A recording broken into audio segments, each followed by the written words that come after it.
Welcome to Beer and Bulldogs. This show is about responsible dog ownership, the history, and appreciation of the American Pit Bull Terrier.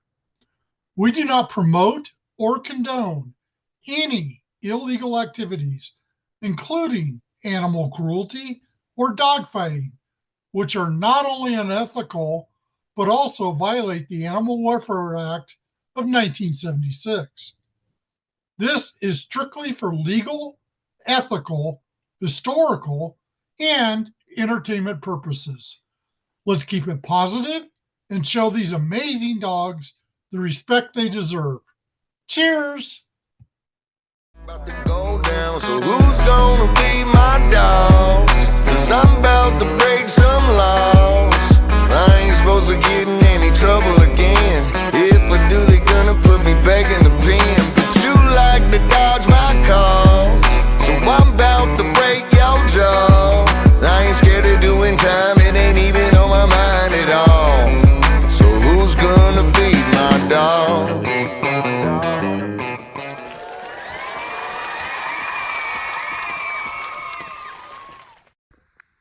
Yo, it's Calypso from Beer and Bulldogs.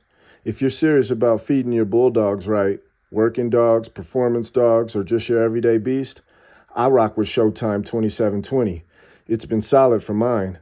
Now, you can't just order it online, but it's out there. Just hit that link in the description, drop your zip code, and find a dealer near you.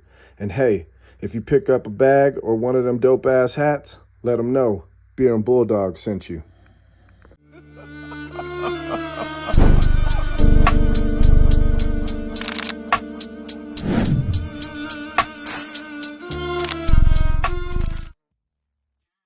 So people come to my house and they ask me, do that dog bite? And I go, not me. I say, not me. Hello? Howdy, Bob. Hey, how you doing? I'm doing all right, man. I was just calling. I was going to see how's life been for you lately. Everything's been fine. I've just been working, doing a lot of odds and ends, so first one thing, not a whole lot. I hear you. Everything's been good. That's good. That's been good. Raining a lot, about every day, you know. Raining. Oh, nice. Yeah. Nice. Well, Bob, I have a few questions for you. All right, go ahead. All right, well, let's rewind. Well, you know what? Why don't you tell me where you were born and maybe a little bit about your upbringing, if you had any siblings or anything like that growing up? Yeah. Well, it's just pretty simple. I was born up in Tacoma, Georgia, and we moved around a good bit when I was very young. Lived in Clayton for a while and North Carolina. Then we moved to Royston, and that's where I was 6 years old when I moved here, and I still live here. But I had two brothers and 2 sisters, and we've lost 2 of them, a brother and a sister so far. But everything, you know, I'm 78, so my she's in her 80s and all. But so we're all getting up in age. But that's mostly it, and just come from you know, a family that had never had a whole lot of really decent jobs, but we never went without anything and always, you know, had what we always needed. So, you know, you consider yourself, you know, not a rich people or anything like that, but we had what we needed. We had food on the table, and we didn't go without nothing. So, you know, I had a good upbringing. So, you know, everything's always been fine for me. You know, I can't complain. I can understand. Yep. Yeah. Well, again, like I was saying, let's rewind a little bit. And I was going to ask you when you got your first American Pit Bull Terrier. Yeah. Okay. Well, the first one I got out of I was studying in the Marines at the time, and I was stationed down in Jacksonville, Florida. And I got going hog hunting with some boys down there, and Guy Purvis, he was a preacher, and he lived in Folkestone, Georgia, and that's where my first pit bull came from. And he was just an old hog dog, and I never really know what breed. I didn't have no papers on him, but he was just an old hog dog. But he was a pretty good old dog, and I got to bump him a little bit, roll him a good bit, and just anything. At the time, I was the only one in this part of the country that even knew what a pit bull was, and nobody around here had a pit bull now. And so I'd match him against anything and anybody had, and actually he was a pretty rough little dog. And but that's the first one I had. Was him, and then later on I started going up to North Carolina and buying dogs from JR the Posse, and they was all Colby dogs, and I was buying them through the Johnson boys. They had a big farm up there, and they was all come from JR, but because I got papers on all of it and everything, but they was through the Johnson boys, but. That's where a lot of time my first dogs got started, and that's where I ended up buying a bow from up there from JR the Posse in North Carolina. Mm-hmm. When you did get that first American Pit Bull Terrier, mm-hmm. how old were you around that time? I was still in the Marines, so I was 20, about 20. Since I graduated 65. Since I graduated, the draft was going on, so I got drafted into the Marines. So immediately I went to Vietnam, and I got back from Vietnam. I got hit twice, and I got back from Vietnam, and so then I got put on guard duty down in Jacksonville, Florida, and that's where I come back to Camp Lejeune in North Carolina, and that's where I ended up getting out at. But that's where I first got my first dog at. Okay. Yeah. So then, out of all the breeds out there, what pulled you towards the American Pit Bull Terrier? What was it that stood out to you about them? Well, I don't know where it got retained in our first interview or not, but my daddy always had pit bulls. He always, for some reason, there was a guy up here in Decoa, Georgia, and there wasn't American. People say, well, there's probably American, but they wasn't. There was pit bulls, and he always had a white pit bull, and he always had a pit bull on one or two as I was growing up, and that's where I first got attached to the pit bull.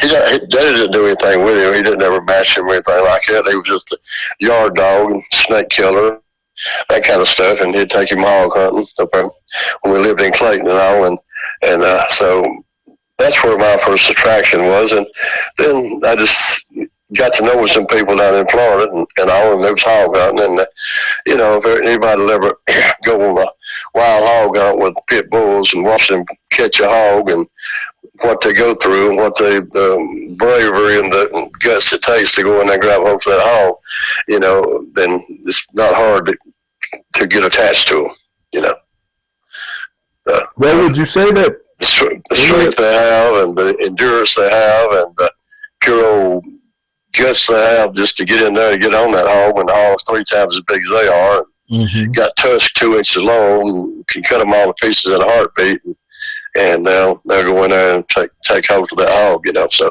that's, just seeing the dogs in action and with those boys down there hog hunting and everything, that's really what got me attached to the pit bull, to start with. Yeah.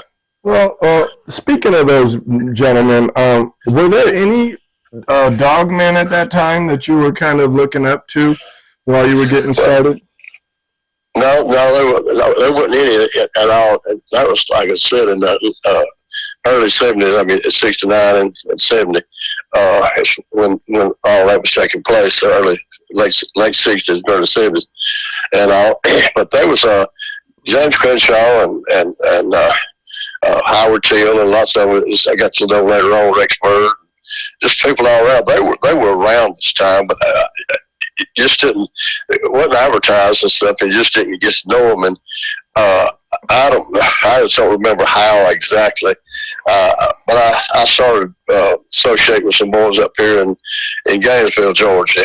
Ronnie Hyde was one of them, and Jerry Beam was another one, and Tom Schultz was another one. Mm-hmm. And they had pit bulls, and we'd go up there and we'd roll some young dogs, first one thing, another.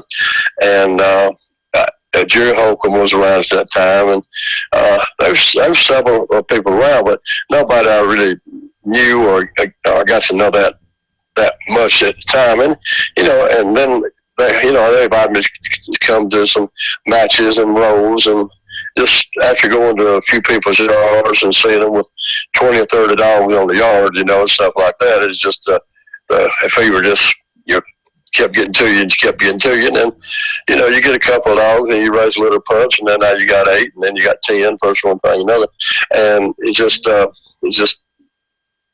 population builds, as many dogs you got, and you start doing some of the same stuff that they're doing, and just word gets around, and once you meet one or two of these people, and as it happened back then you'd go to a match somewhere, and you get to talking to people all over the country. I mean, I knew everybody at the time, Floyd Boudreaux and Junior Bush and Howard Teal and Leo Gennard and of course Baker Davis and all over Florida, Don Devine, David Devine, and just the Baggetts and just people all over Florida and North Carolina. And I knew all Lester Hughes, Alonzo Pratt, and Howard, Huey Hicks, and he had the big boy dog and all. And just once you get to associate with one, it just leads to another one and another one, and it's just if they get to, I think it's the thing about it. And in the day when I was coming up, it wasn't so much of it wasn't against the law. So people, it was a misdemeanor. It was against the law, but it's a misdemeanor. Yeah. But everybody wasn't ratting on everybody. It wasn't no big sentence. You got caught. I got caught four times. I was at Lonzo Pratt's in about 71, and they come in up there, and I was down in the 80s. I was down at Baker Davis in Orlando when they had that big bust, and a couple of times in between there, but they never $50 fine and don't come back, and that's all there ever was to it, Yeah. But then it got worse and worse as time went along, but when I was fooling with it and everything, it was just sports. And let me tell you another thing, there's no money involved that amount to anything. And nowadays, everybody's talking about how all of this,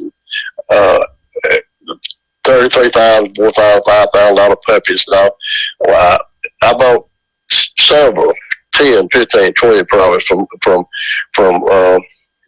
J.R. the Posse, $50 a grown dog.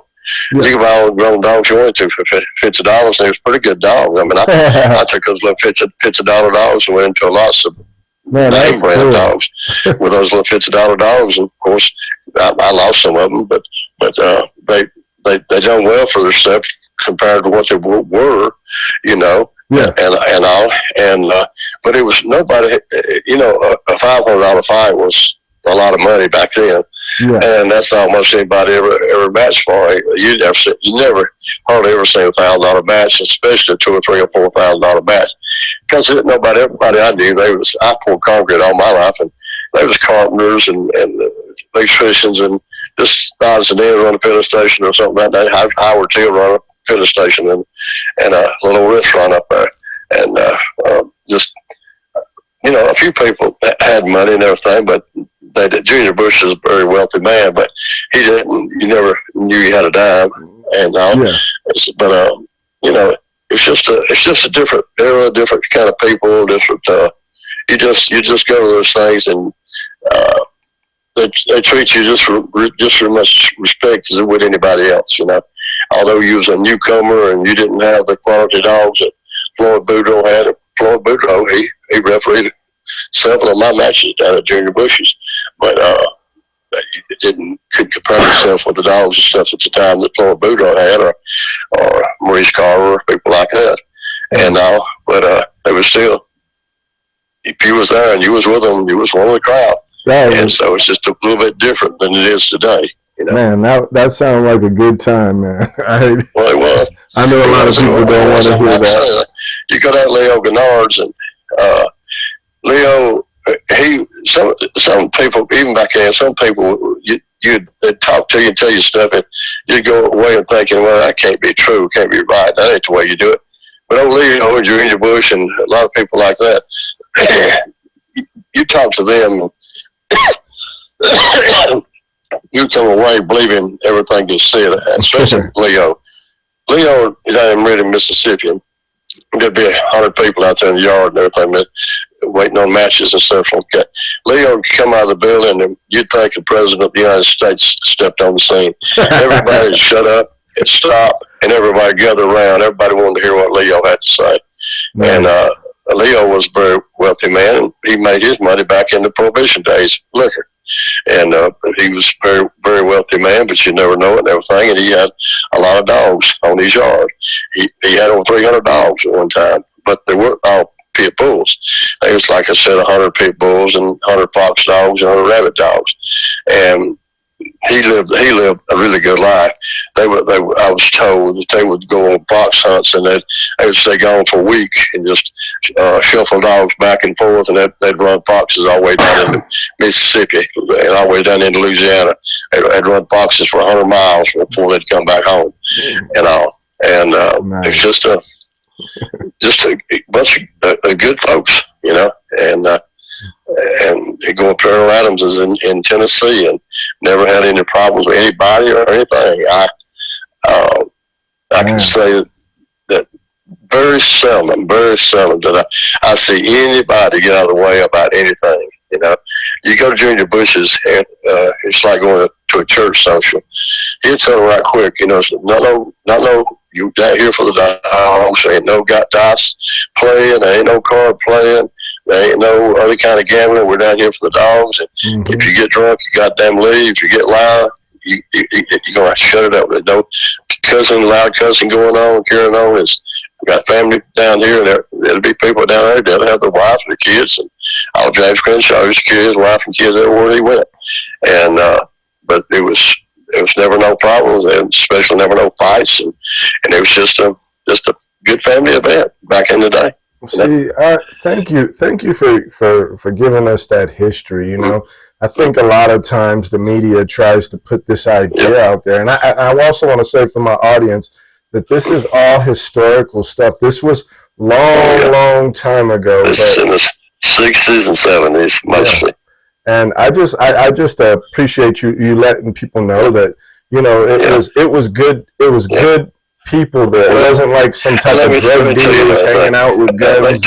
Let's talk about, you hear about the pit bull thing considered a blood sport.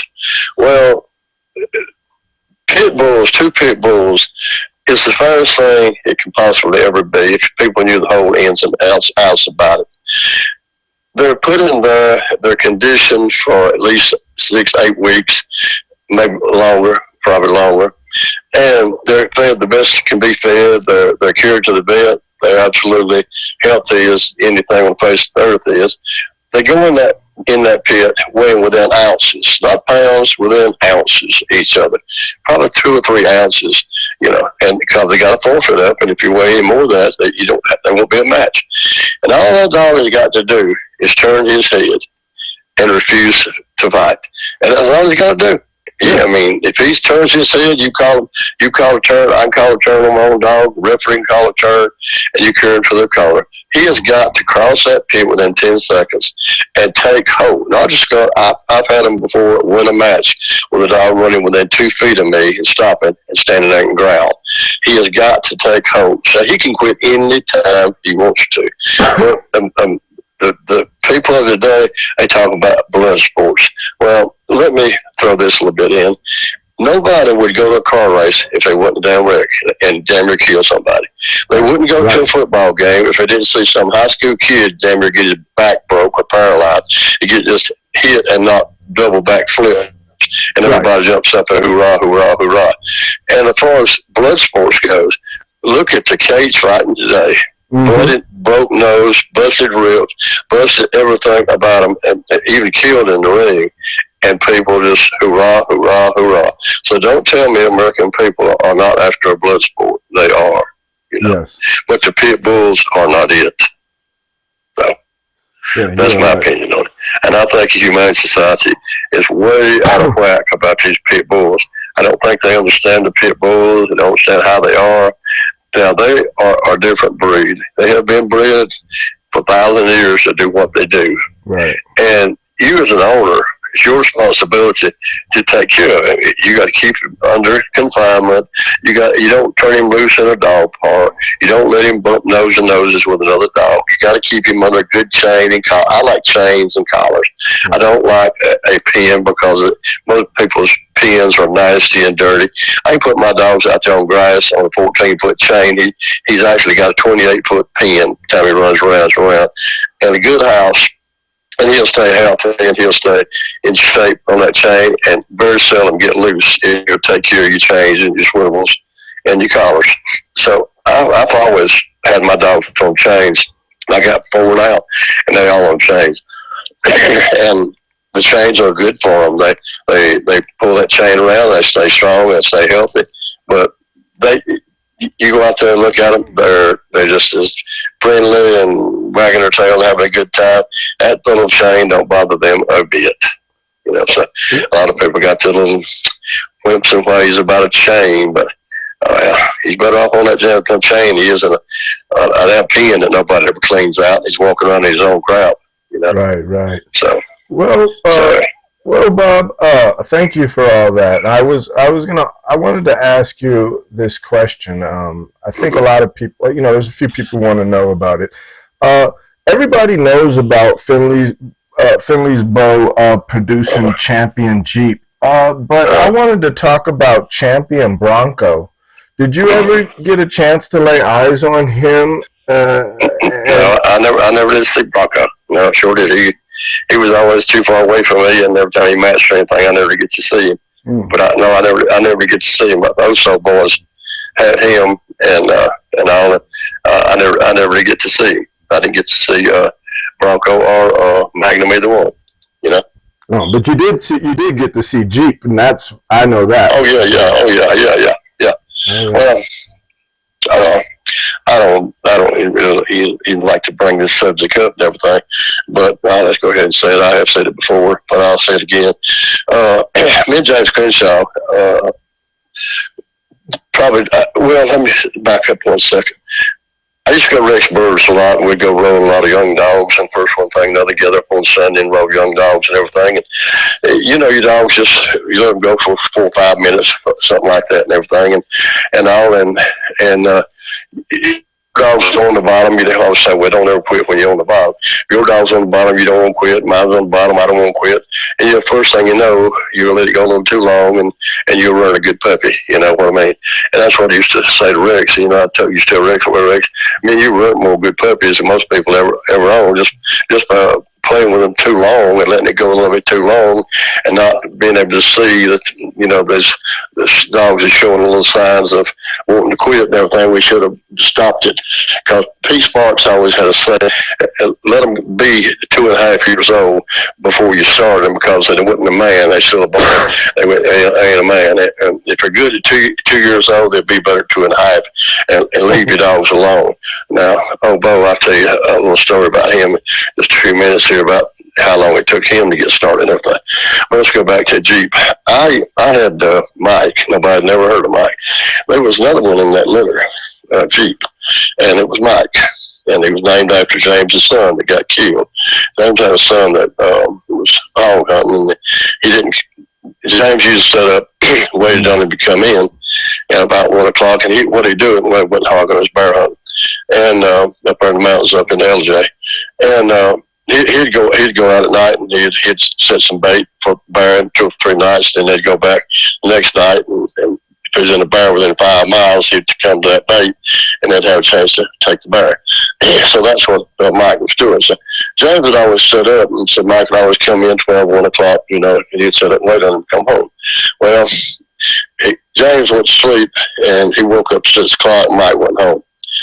So he got in his truck, about where he was at. So he went down through the woods over there, back through the mountains somewhere, and there was Mike in the Jeep, and he bogged down in a bog hole. And Mike was still sitting in there, and the Jeep was still running, and carbon monoxide got him. So James found his own son dead. So wow. I named him after Mike, but I'd already had a dog after Mike died. It was before Mike died. But I had a little mate to Jeep. Well, James used to say Mike was the roughest one, the best dog in the whole litter. And so just from early start, I mean, this puppy, I remember the time he was 2 months old, you couldn't have him with another puppy. He was just, you wouldn't believe what this puppy would do. And he was pretty same young son. And, you know what? I started rolling him around 6 months old or something, and you couldn't roll him with a younger dog. He'd hurt a younger dog in a heartbeat and everything. And James, like I said, kept saying, he was best one. Other ones, Jeep, stuff like that, they wasn't even started yet, and Mike was. So we rolled around 18 months old, and we'd rolled him against several dogs with the Jameses. And so with me and James both, and I talked to Glenn a lot. Glenn was a good friend. He ended up with Blackjack. And Glenn lives down in Louisiana. And I said something to him not long ago. I said something about Mike, and he said, no. I said something about doing something stupid, and he said, no. I said, James took credit for that, too. Said, y'all tried him too early. You just tried him too early is what happened. So anyway, we matched him in. We said we're just going to match him. He's ready to go. So we matched him into Robert Sweatman. And lo and behold, we got on the old dog 3 or 4 time winner, and he just would not stop, and the young dog couldn't hurt him, and it went on and on and on and on.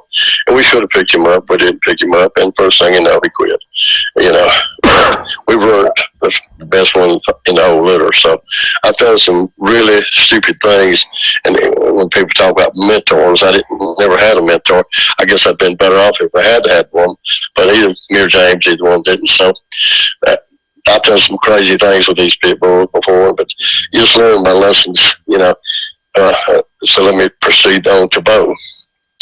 Yeah, that's what I wanted to ask you. I wanted to ask you about Bo. Yeah, go ahead. No, that's what I did want to ask you. I wanted to see if you could share some insight on him. I went on to Bo. I give $50 for Bo, and he didn't look nothing like the dogs I've been by. He was, all the other dogs was coal black, Kobe, JR Deposit's dogs. That's how JR had with black dog. And so 99% of it was. Bo was a fall looking colored dog, black mower, you seen him, and he was far from being black. Well, anyway, 2 years old, he wouldn't run a rabbit. He'd cower down from a cat. And I said, well, hell, he wants to die.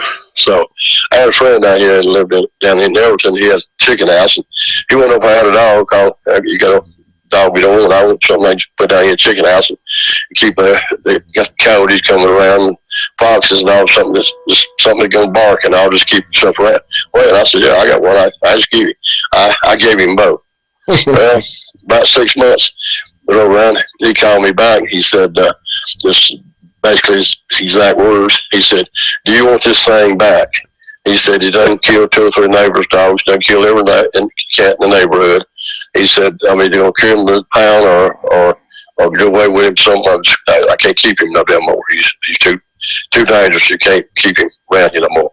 So I'll have to get rid of him. So you want him back? And I said, well, bring him up here. Let me look at him. So I got a good black dog. I had when I had from General Posse, and I got him out. And when he drove up in the yard, I already had my dog out. So I just told him, I said, turn him loose. So he had him in the car with him. I said, turn him loose. Well, he come out and he just annihilated my black dog. And I turned around and gave him $150 for him back. I gave him away. But it was all because I was trying to start him too early, and he wasn't ready to start. Yeah. And that's where lots and lots of people make mistakes, and I alone made the biggest mistake anybody could ever make with the litter of dogs, quality of dogs that I had, the Jeep, whatever the litter made the Jeep, and I ruined him by starting too early. So these dogs, lots of these dogs, I think a majority of these dogs are not mature till they, even thinking about mature till they well over 2 years old. Yeah. I don't really care what you do with them, to tell you the truth. I don't believe in putting a young dog on a spring pole and he's jumping up and down and twisting and turning. It's too much chance of him ripping his back out, pulling tendons, pulling muscles, and it's because his muscles are not developed as much as his bones are. His bones are not developed, but it's just too much and too hard on him. I wouldn't have mind climbing the wall and grabbing hooks or something, jerking his teeth out and nothing. Just some of the things they do with them nowadays. I would never put mine on something like that. like I said, I especially don't like spring poles. I especially don't like them grabbing up in a tree or something and hanging on to a car tire or something like that. It's just too much chance of tearing the teeth out, hurting their neck muscles or shoulder muscles and stuff like that. So basically, I had a round table, and basically that's all I ever used to condition a dog. I worked, I'd go to work 5 o'clock in the morning, concrete. I'd get home whatever time I got home at. And my dog stayed in the basement, and working dogs, and my dog stayed in the basement, and I had a round table in my basement, and that's where I worked my dogs at night. Yeah. And James, now he done a world of hand walking, but I never had time to do hand walking. And a lot of people are really tied up in the hand walking, but I don't. I never believed in hand walking because my theory is that dog, he can just walk along halfway trotting, and he's trotting at 5 miles an hour. Well, there's no way in the world you can go into a dead hard as you can phantom walking and keep up with that dog running trotting along 4 or 5 miles an hour. And he can do that all day long, and you can't. And so you're not going to go out there and walk at your pace and walk 4 or 5 miles and do him. James didn't use that. A lot of people think hand walking. James' theory with hand walking was he spent time with the dog. And James's theory with the dog is the more time you spent with the dog, the more you bonded with the dog. Right. He always used to tell me, if he come up to the point in that pit that he was going to quit, he'd cross one more time for you. It was all in bonding. Yes. And you got to be there with him. You got to be right down there in his face. I used to see so many more things on race car, but people like that. And he's sitting over on the pit wall, sitting over there smoking a cigarette. His dog's in the middle of the pit. Not me. I'm down there in his face talking to him. He knows I'm there. And people say, well, he don't care. Yeah, he does care. Mine did. Mine would look up at me, and you could see the look on his face and whatever, and dig in some more, and you could tell him to shake, and he'd shake, and mine heard every word I was saying. So I believe if you're gonna put one in there, you get in there too. Okay. Everybody said, I'm not gonna get in there and get bit. I never got bit. No. I never got bit. I got bit before, but I never got bit in the pit by another dog. I know you.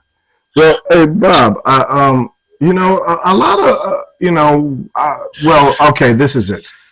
Finley's bro, he was a pure Kobe dog, right? And that's right. A lot of people they talk about the Kobe dogs and feel they've changed over time. From your experience, how could you describe the Kobe dogs of the past that you had saw? Well, it wasn't really the Kobe dogs as much. I mean, I guess if I could have got my hands on one and wanted to pay the price, I guess I would have had something that Baker got, like Boomerang or a Cowboy or one of them, or some of these other dogs, like out of Diabo, first one thing, another and everything. But the Kobe dogs up there was just in my neck of the woods, and they was available, and I was buying them very, excuse me, very, very, very cheap. And so it wasn't really the strand. Let me just throw this in.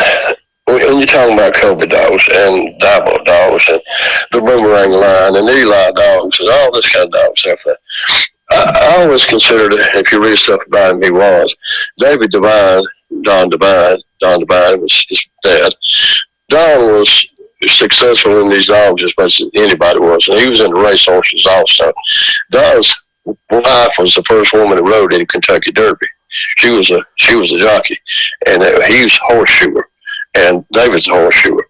But anyway, we was down at Baker's one time. Baker Davis is a match down there.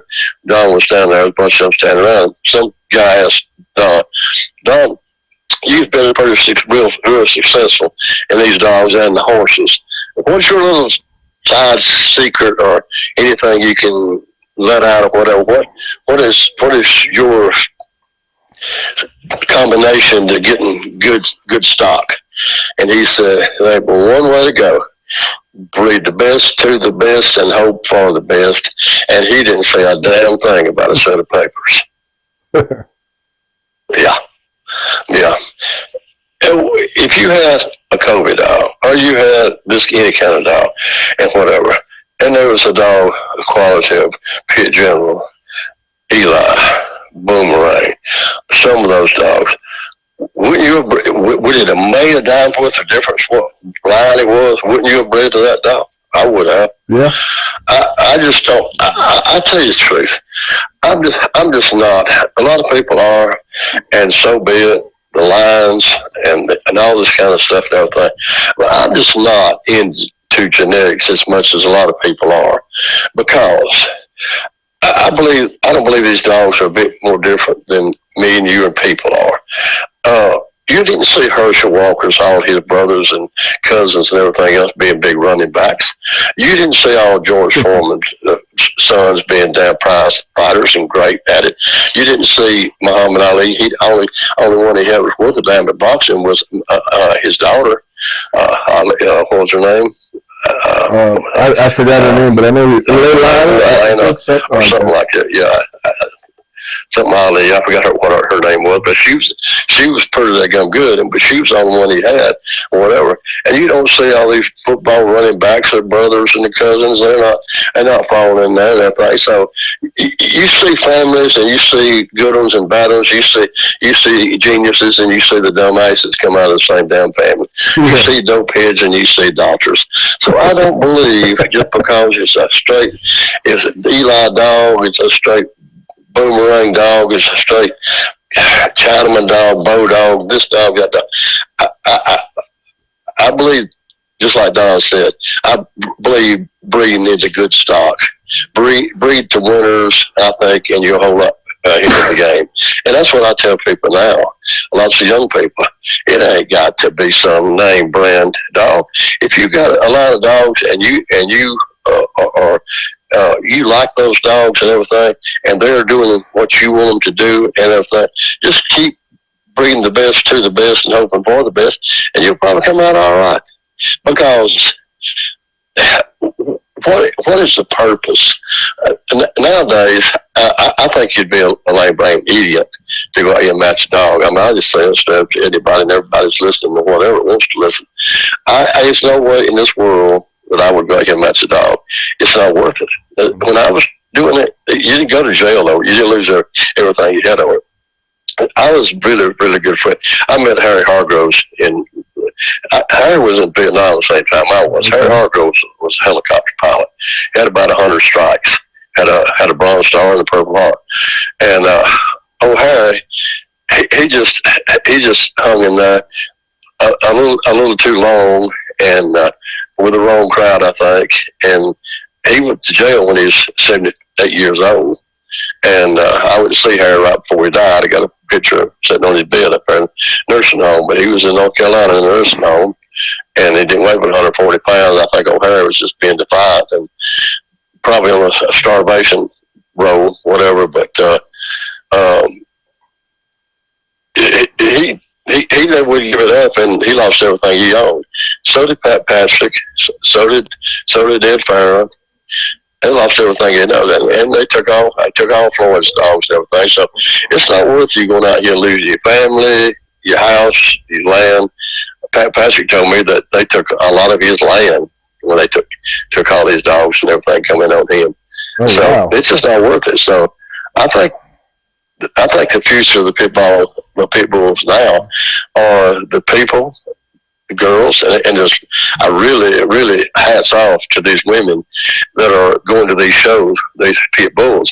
They're doing fantastic jobs of them, showing them in every way that they're showing them, the condition they have them in, the discipline they have with the dogs, and everything they have about the dogs.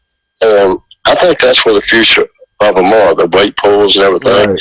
And so I think if you want to get into it and everything, I don't think you've got to spend thousands of dollars to have good dogs. I think you just get you some dogs that you like and start breeding your own dogs. That way you'll know what you got, because I was asked a long long time ago and everything. What do you believe? What do you think about yesterday's papers back when Carver's era and all those? And I said, just believe what you want to believe, because there was so much paper hanging going on back there. If you knew the truth about it, it would blow your mind. Because probably, I would say, I don't know. I'd hate to have to throw a figure out here because it'd probably be wrong and everything, but there's a good 25%, I think, of dogs out here that are not what they say they are. There was never that many Eli dogs bred. There was never that many Daiwo dog puppies ever went out. There was not what they said there was. And it went on to lots of other dogs all over the country. Right. People would was matching dogs, and naturally you wouldn't want to match against your own stock and everything. So I'm glad you said they that. would sell puppies or whatever, but it wouldn't be what you thought it was. Right. I'm glad you said that, but glad you said that, Bob. You just filled this in with some real stuff. I also would like to ask you, I knew you were friends with James Crenshaw. Could you tell us a little something about him, like what he was like to deal with personally and in the dogs? Well, I met James, and me and James kind of hit it off. We went lots of places together. Him and his wife and daughter and son at the time were very young. And I used to go up there. He didn't live about 30 miles from me. And I'd go up there a lot on the weekends, and we'd just fool with dogs, roll with dogs, and first one thing another. And James, he was to me, I never had a cross word with James, but James, he was a little bit, I guess, hard to get along with, touchy, whatever you want to talk about. A lot of people tried to use James. A lot of people were jealous of James. James was very successful with the dogs, but James spent more time, more money, and effort into these dogs than most people ever realized and everything. But James was a really, probably, in my opinion, the most knowledgeable person about the pit bulls that there ever was and everything. But he really done his homework, and like I said, when he would match one, he would carry it to the vet. He got the best of the best supplies. I didn't just give him an Ivermectin shot, let it go. Or he fed the best of the feed. He spent the time and effort to go along with it. And just everything that went into the dogs and everything. And I don't know where you realize it, other people realize this and everything, but James, he came down with congestive heart failure, and that's the reason he moved to Montana. And I think it's more or less just to get away. But he sold all his dogs and he moved to Montana, and he gave Blackjack to a casino down in Glen down in Louisiana, and Glendale still got some of that same stock, old Blackjack stock. But he moved out there and everything. But when 2 weeks before James died, he decided he wanted to be buried on top of a mountaintop over here in Pickens, South Carolina. And so his brother-in-law, they went up there and on top of that mountain, I can't leave this out, on top of that mountain up there where he wanted to be buried, it used to belong to the Crenshaw family, but it don't anymore. But the old graveyard's still up there. And that old-timey fence, old wrought iron fence is up there, and his grandmother, his great-grandmother, great-granddaddy, or maybe great-great, is buried up on top of that mountain. It hadn't been up there for 50 years. So they had to go up through the old logging road and cut trees down and all that kind of stuff. So after James' funeral, we stopped on the side of the road up there, and we took the casket and took it out of the hearse, and we put it in the back of my four-wheel drive truck, and we tied it down, and we hauled his casket. It was me and Rex Bird and Tommy Pete, Jack Kelly, Casino, and a few more. And we carried him to the top of that mountain. Friends buried James Crenshaw. And then I got his tombstone made, and it would just knock you out if you seen this tombstone. It was black tombstone, and had a picture of him leading Blackjack in the center. Then all around the outside edge, it had all the dogs like Jeep, Honey, Holly, Otis, just on all around the whole thing. And I don't reckon there was nobody ever been back up. I ain't been back up there. I went back up there one time. It's behind closed gates, and you have to go through a gate, and it's locked all the time. And I don't know how you get in touch with anybody to get up there. It's on private property. You can get permission to go up there and see it, I guess, but I ain't tried to go back. I'd like to go back and see it, but anybody I know of that ain't been back up there. And he died in 2010, so it's been 14 years now. So I don't even know whether nobody even been back to the grave or not. But his friends buried James Crenshaw. So Yeah. I don't think I got no friends that bury me. Do you? I don't know, man. I guess when I'm gone, they can do what they want to do. Well, Bob. So if I had a question, it was a kind of a personal question. If you wouldn't have gotten to the dogs, what other passions would have probably took up your time instead?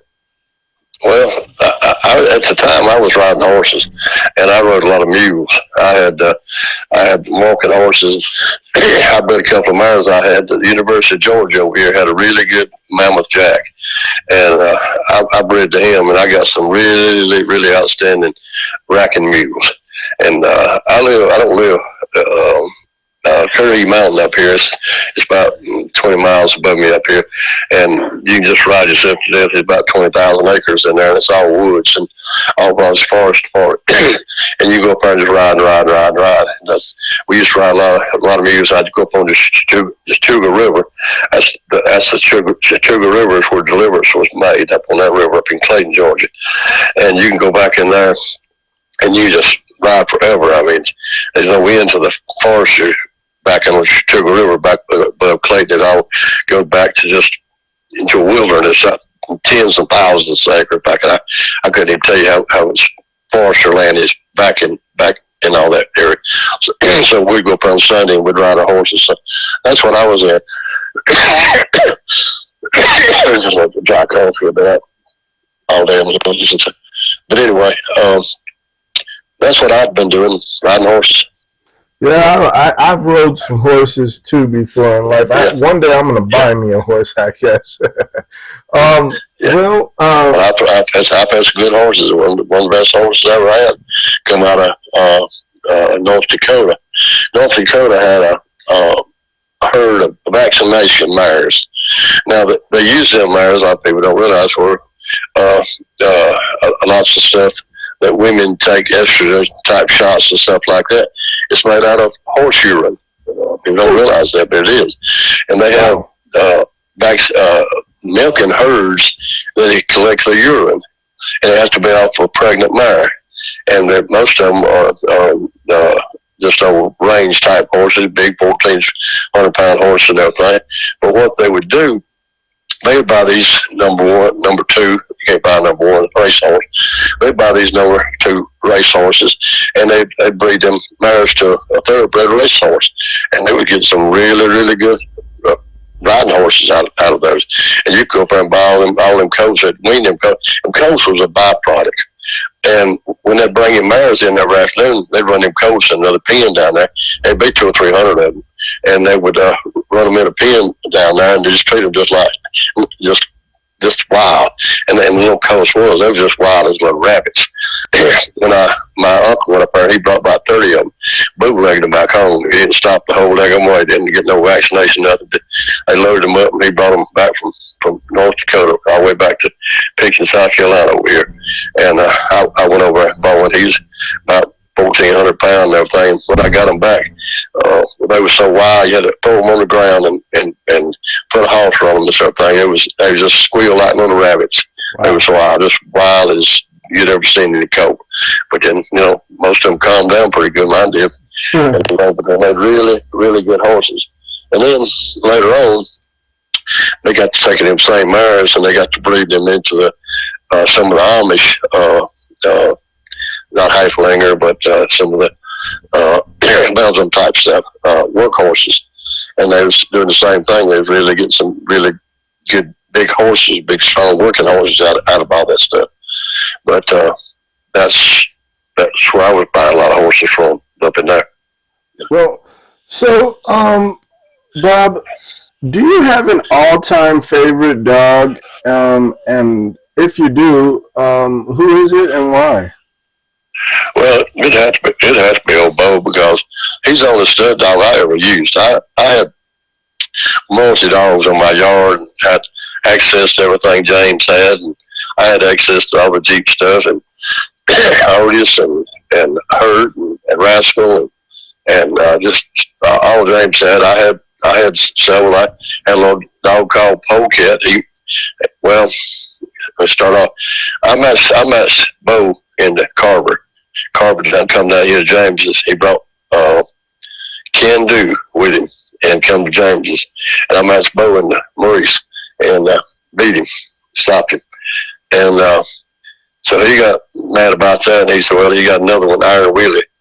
And we didn't have nothing could beat Iron Willie. James turned to ask me. I had a son of Bo, and I had a female. She was really good. I won a triple match with her, called Duchess, and she went back all the way back to Maloney's too. Some of that stuff. She was really a good bred dog, and some of Jerry Bale stuff. But asked me, could he use Polecat? And I said, yes. So James took Polecat.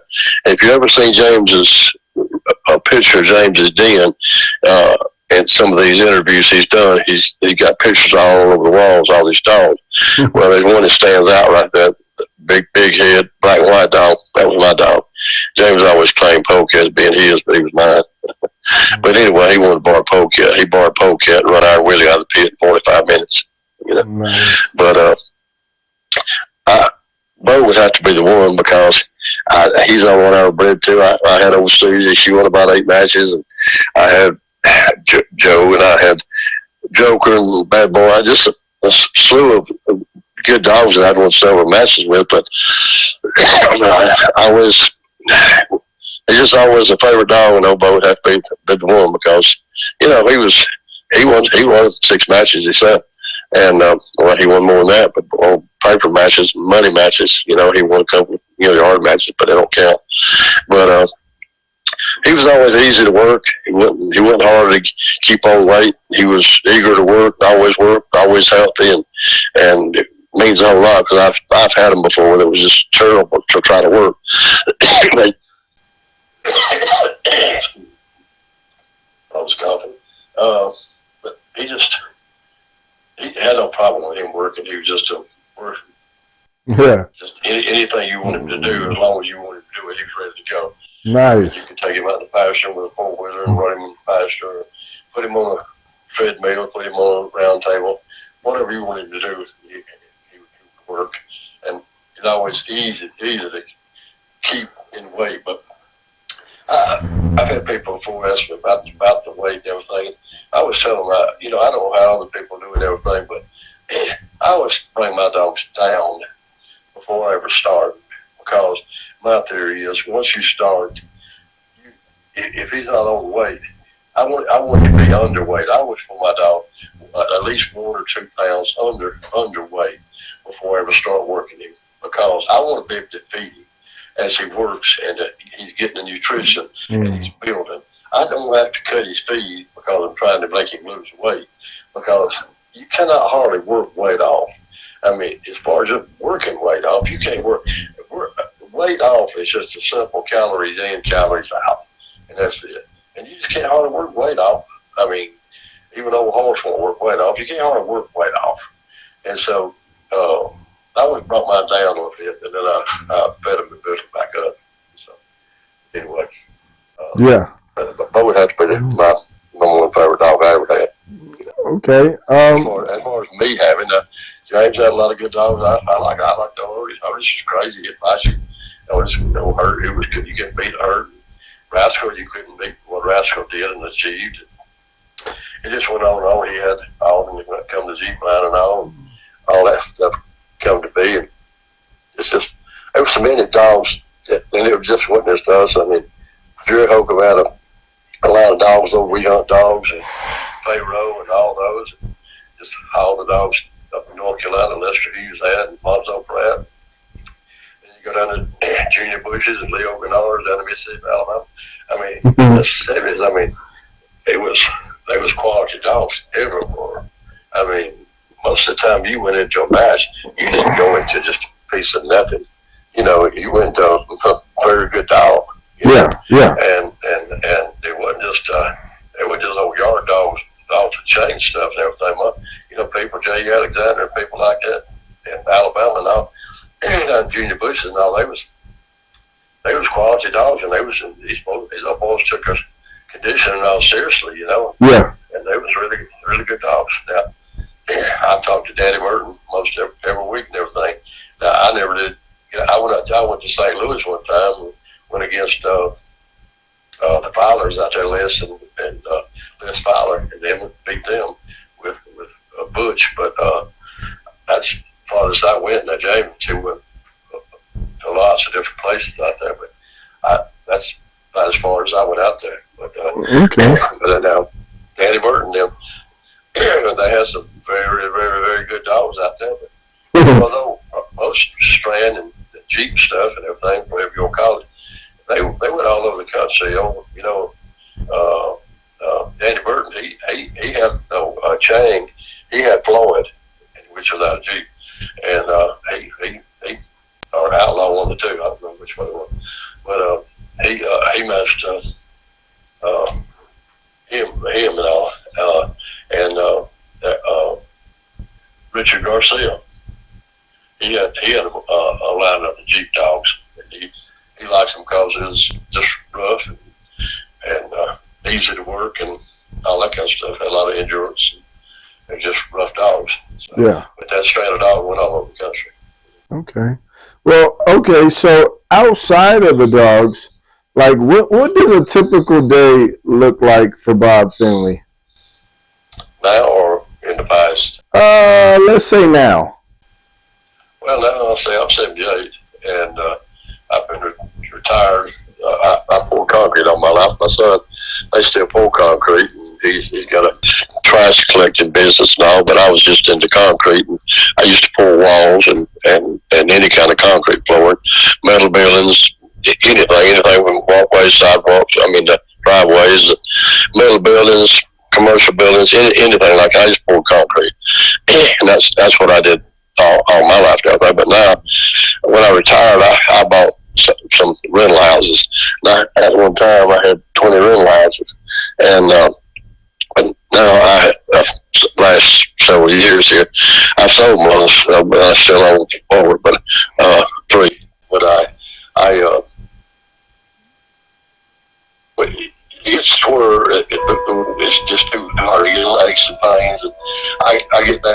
I don't like to get on the roof because I get some dizzy spell and stuff like that, and all. And crawled up under the house a while back and started getting leg cramps. I was going to die before I get out from under there. So, just time to lay stuff down. So, generally speaking, now, my girlfriend here, I still got the farm over and everything. I go over there, keep it up and everything. I still got these couple of dogs. I got one out here in the yard. I got one because heavy tab, but she's a brother and sister breed. And I got a friend of mine wants to breed to her and raise little pups off of her. Anyway, so I reckon I'm gonna let him borrow her. So I still take care of the dogs, take care of the farm, just take care of odds and ends. I don't have to work no more and retire. So that's basically what I do now. Is not a whole lot of nothing, but right. Back in the day, that's full time pouring concrete and that sort of stuff. Okay. Well, Bob, this is the part of the show that we call quick fire questions. It's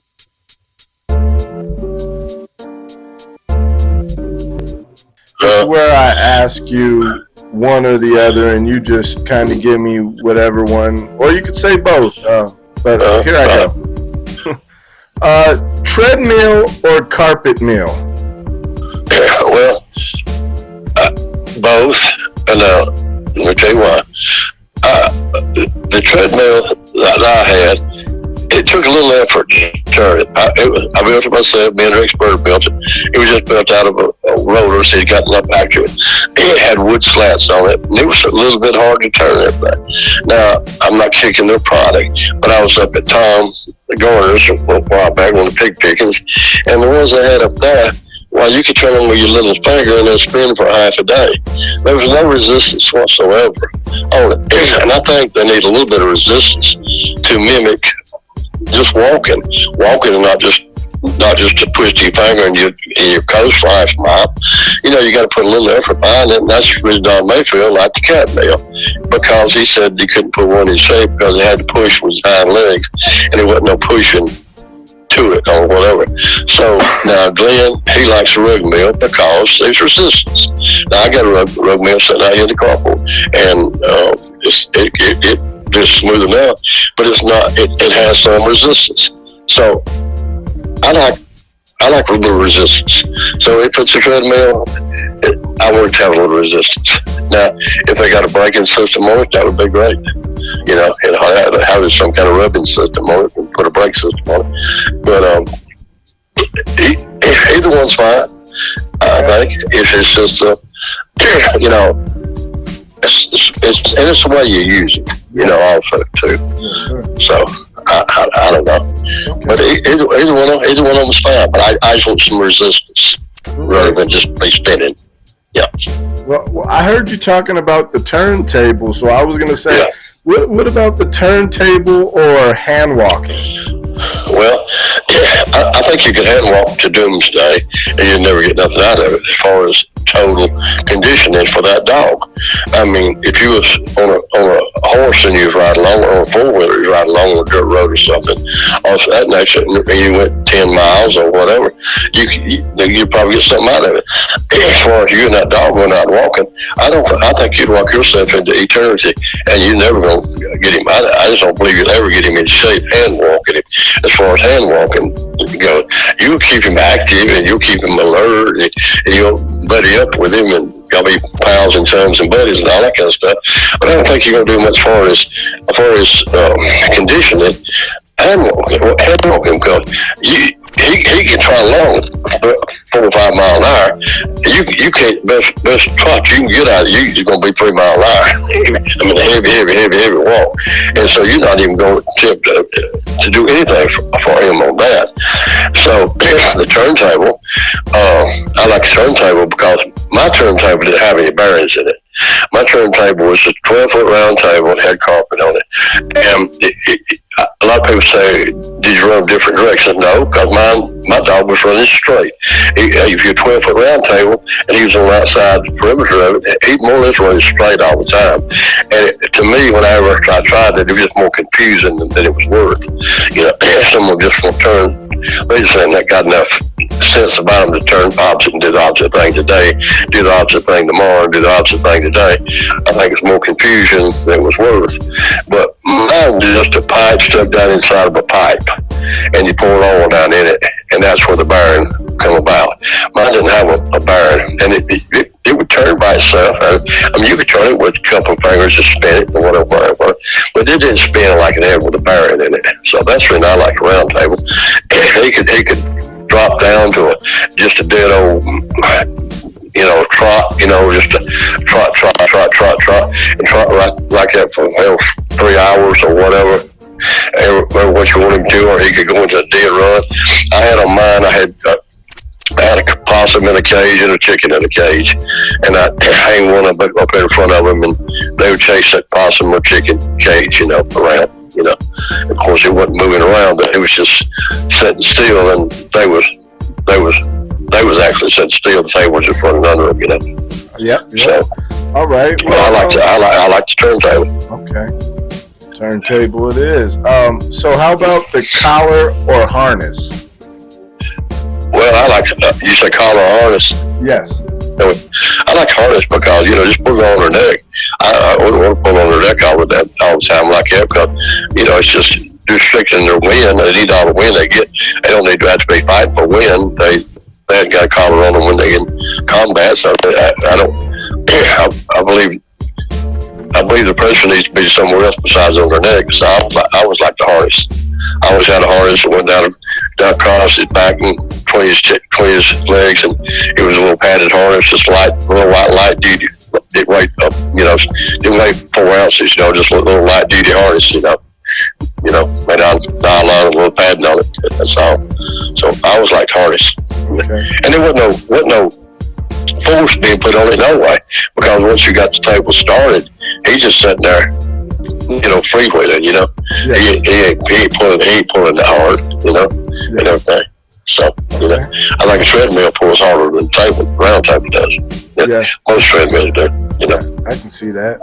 All right. Well, how about mouth or game? Well, if you ain't game, mouth ain't gonna do him no good. It's just kind of like endurance. You go in there with George Foreman and Muhammad Ali. You go in there, beat yourself to death. You may be a bull in the woods, but once you give out, the fight's over. And if he ain't game, he ain't gonna bite. So I don't even think the two go together. I think if you're talking about mouth or endurance or this or that, whatever. But if he ain't game, the game's over anyway. I mean, it's over anyway. I don't care what he's got. Yeah. I don't care if he's top-notch wrestler or he's a karate kid. If you're not going to stay there, it's over anyway. So I don't even think the two go together, to tell you the truth. Okay. How about kibble or raw? Well, I've never been too up on raw stuff because, most anything nowadays is subject to having parasites. And beef, especially chicken, especially fish, it's going to have a certain amount of parasites. And you get, I don't know how much meat you plan on getting or whatever. If you plan on talking, when you're talking raw, are you talking about meat as being raw? Is that what you're talking about when you're saying raw? Are you talking about raw meat, or are you talking about vegetables, or are you talking about raw? It could be vegetables or meat or fruit, anything. Well, meat kept in the refrigerator raw, I wouldn't want to keep it in there a little more a day or two. And then, like I said, raw, I don't feed raw. I still feed my dogs beef hearts. I've always fed beef hearts. And the slaughterhouse below me's always been down there, still down there. And the dogs I got today, my girlfriend, she's got a little cocker spaniel, and that's what I feed them. I feed them a diamond, lamb, most time lamb and rice, or the chicken and rice, and I feed them some beef hearts. I cook the beef hearts and I cube it and grind some of it up, and I still feed my dog beef hearts. And I like to feed, well, I kind of got away from the stuff I was feeding at home, but one time I had some young dogs here and everything, and I like to feed my dogs sweet potatoes. They love sweet potatoes. I like to feed them sweet potatoes. I like to feed rice. I like to cook my own rice in that and feed them, because I feel like, let's just say Diamond or anybody else, chicken, or let's say lamb, either one, chicken or lamb. Now, when you talk about chicken, what part of the chicken you supposedly talking about? I'm sure they don't feed the prime parts of chicken. So what are we talking about? They don't even feed the feet, because it goes to China's place like that, or even local grocery stores feed there. So what are we feeding? Chicken guts? Are we feeding chicken? What part of the chicken is in this diamond dog food? What part of the lamb is it? I mean, most any kind of meat products comes off the lamb. As high as lambs are, it's going to go on the table as a product for human beings. So, what part of the lamb, what part of the meat is going in that? Probably is the trashiest. I went up to Fieldale, I went up to Fieldale, and when you go in there, at 3 o'clock in the morning, they had a blowout up there, the thing where they're dressing at, and you go through this thing, you have to put a raincoat on, and it's 3 o'clock in the morning, you won't believe it, you probably never eat another bite of chicken, and you go through this thing, and you walk through this whole big room, and there's a million chickens hanging upside down, and the steam is just so hard you can't hardly see through it, blood just dripping in. Unreal. And you go on back to the other rooms where they processed them and cutting up, and there's a ditch, and it's about 3 foot wide. It's just running hard as it can go, with blood and guts and everything in it. It goes all the way down there to a dryer, and then they dry all the and the feathers and all, because they keep the feathers for feather meal, and they keep most rots and everything. But so all that's going through this thing is the blood and guts and intestines and stuff like that. Even the livers and stuff, they process all that out. Even the hearts, they keep all that stuff and everything. So you just get intestines and all that kind of stuff. And all that goes down there and goes through a dryer, and it comes out in the back all the way to the back of the thing, and it goes on down the trailer, and it comes out as a dried up white paste, just goop, comes out a big old white tube, just big old sleeves that it comes out. Now, is that chicken you getting in your dog food? Yeah, I guess that is. Yeah, right. I wonder what kind of chicken you getting in your dog food. I wonder what kind of lamb you getting in your dog food.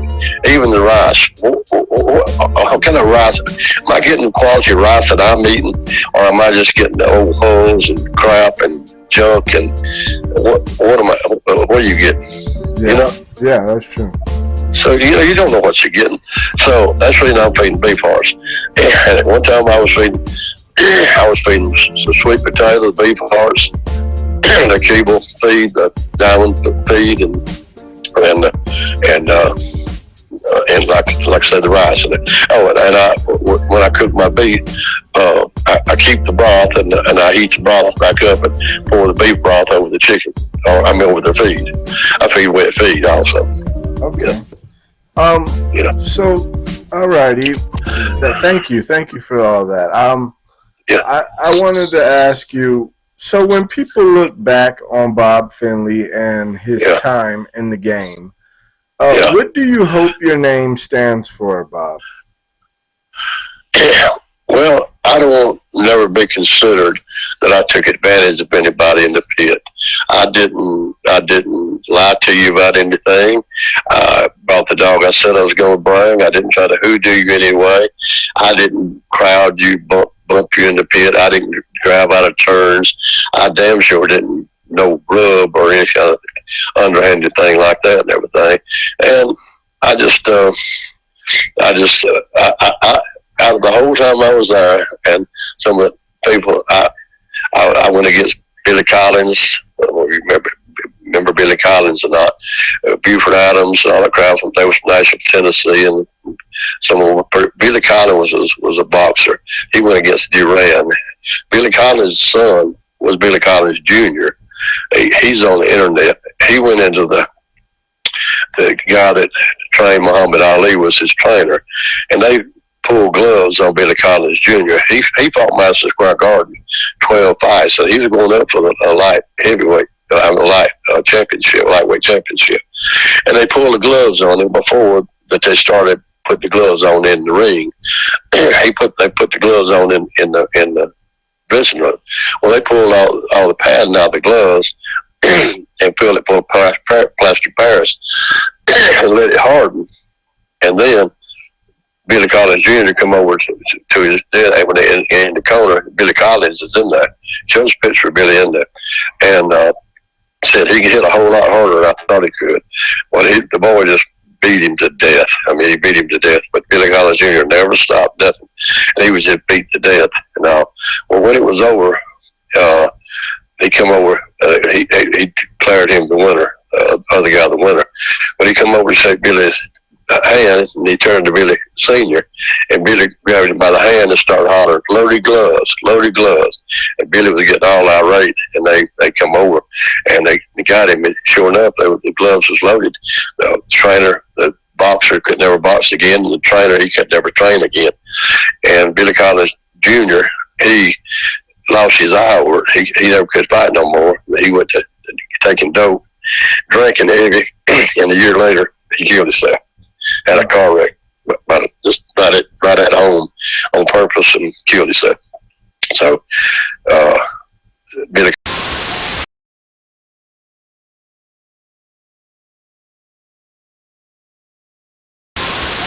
Okay, so what's one big myth about the American Pit Bull Terrier that you'd like to debunk right here, right now on the show? Well, basically, I would say man biters. I've never owned a man biter, but only one time out of the 1,000 that I owned. I never, none of the bow line, whatever. There was just thought the world of kids and play with the kids and actually play with little dogs. And if a dog wasn't any threat to them, just like James used to tell me, they could turn Jeep loose on the yard, and he just side past dogs, and he liked riding the truck, and he'd jump the back of the truck and just run past every dog on the yard. And they would had him in the house a lot, and he'd go outside to poop, and they would let him out. And as aggressive as he was, he wouldn't bite you. So a lot of these dogs, I mean, I don't mind calling them names, Zebo and some of that crowd, Pit General, and I think Snake, some of those dogs, I just don't. The biting dogs is what gets them in trouble. Yeah. Kid gets bit by a pit bull, and he get bit by any other breed in place of theirs, but when he gets bit by a pit bull, it's a whole different scenario.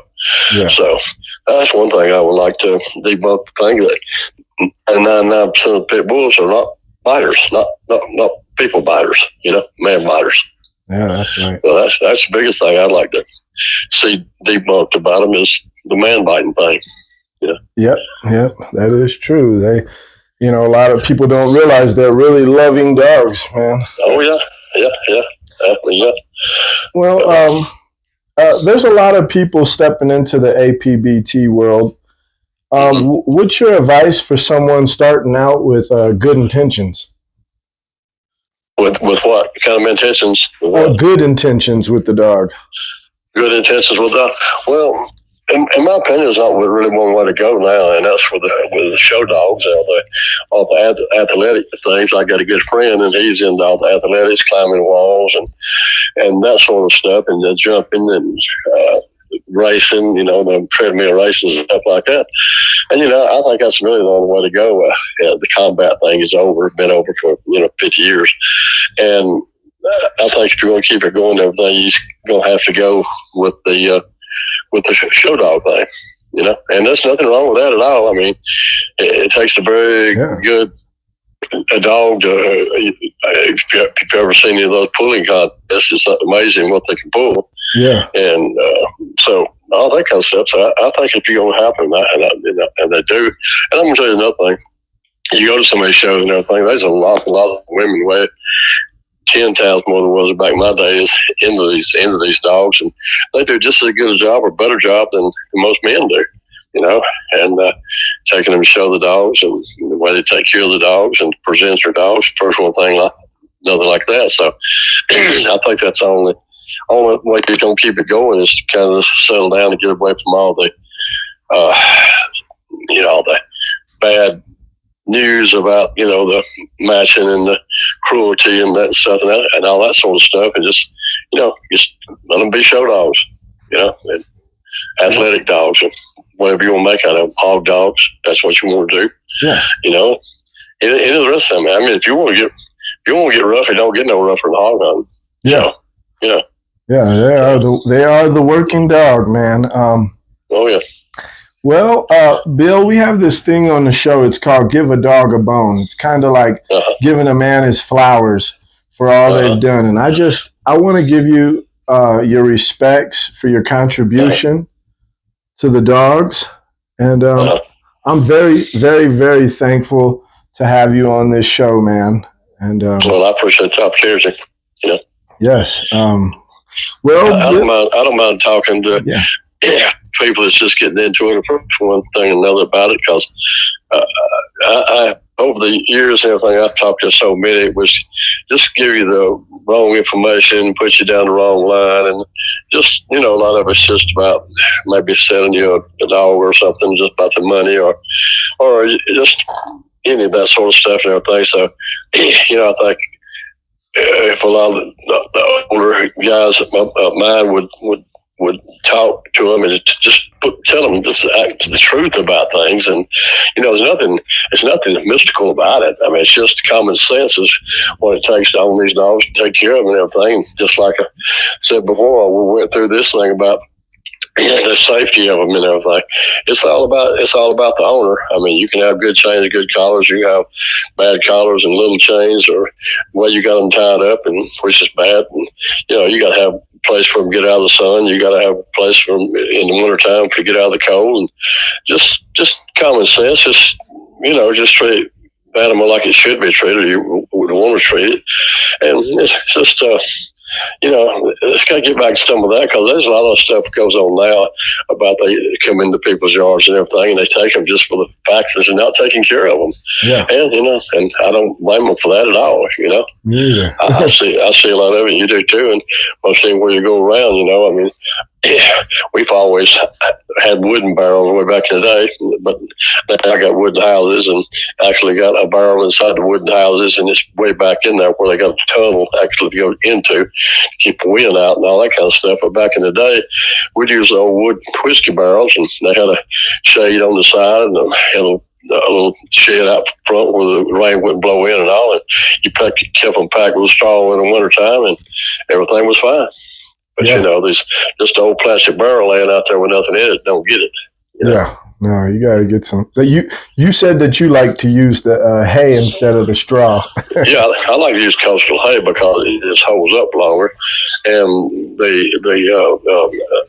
I like the cedar shavings because it keeps the fleas down, whatever. But it just turns to dust too quick, Yeah. And you don't want to use straw because they're holler, and the fleas that get up in those little holler straws, and you don't want straw. So I use coastal hay, Bermuda hay, which is solid, and it, like I said, don't break down as quick. So that's what I use. I might have to take you up it's on available in my part of the country. I don't know what kind of hay y'all grew up around. Probably a lot of alfalfa and that sort of stuff. But this is just coastal Bermuda hay, down in this part of the country, and it's readily available. And so it just holds together longer. Don't turn to dust as quick.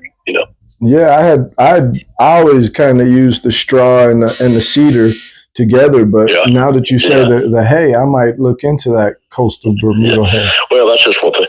A lot of people don't use wheat straw and stuff like that, but like I said, it's hollow, and it just gives the insects a place to hide. And so that's really not, and it breaks down quicker too, because it's hollow, and the old coastal hay is just Bermuda grass, and it's just tougher, and I really fill mine up.